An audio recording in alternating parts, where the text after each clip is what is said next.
Can I just draw your attention first to the opening part of that statement from President Trump? He said, "My fellow Americans, on Tuesday, Syrian dictator Bashar al-Assad launched a horrible chemical weapons attack on innocent civilians."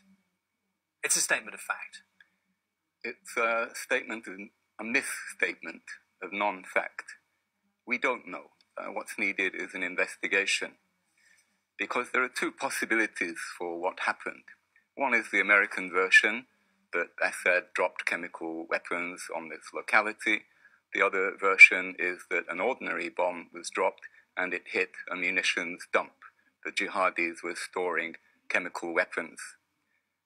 We don't know which of these two possibilities is the correct one.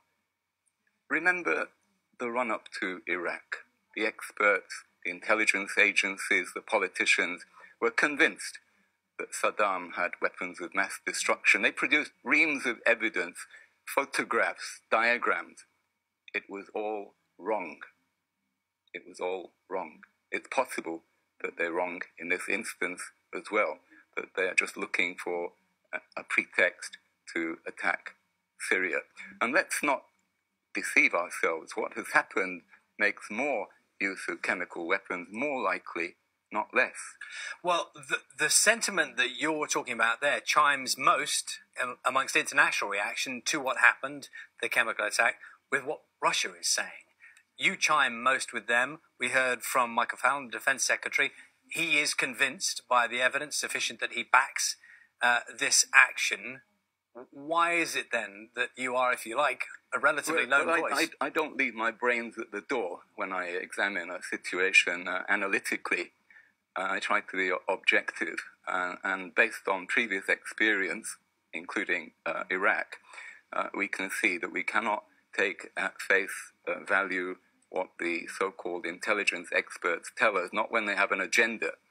But come back to the main point, that it's not going to end here, and we are likely, Britain, to be dragged into it, because Trump has just given the jihadis 1,000 reasons to stage fake flag operations, seeing how successful and how easy it is with a gullible media to provoke the West into intemperate reactions.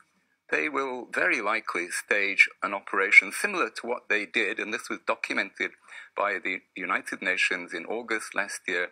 They mounted a chlorine gas attack on civilians, and they tried to make it look like it was a regime operation. This, mark my words, you're hearing it here, and it will happen, and we'll get all the warmongers coming to tell us that Assad is defying us and we must go in more heavily into Syria.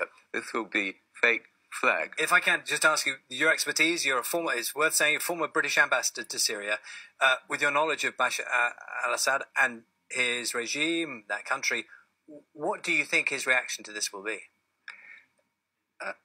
Assad may be cruel, brutal, but he's not mad. It defies belief that he would bring this all on his head for no military advantage. The site that was hit had no military significance. It made absolutely no sense. Well, in a way, we're going back to the biggest argument. My question is more about what happens. He would have angered the Russians for no other reason. This is simply not plausible. But how will his behavior change? Now he knows President Trump is prepared to launch cruise missile attacks. But he probably didn't do it in the first place, so it can't change his behavior if he didn't do it in the first place. But we will all pay the consequences.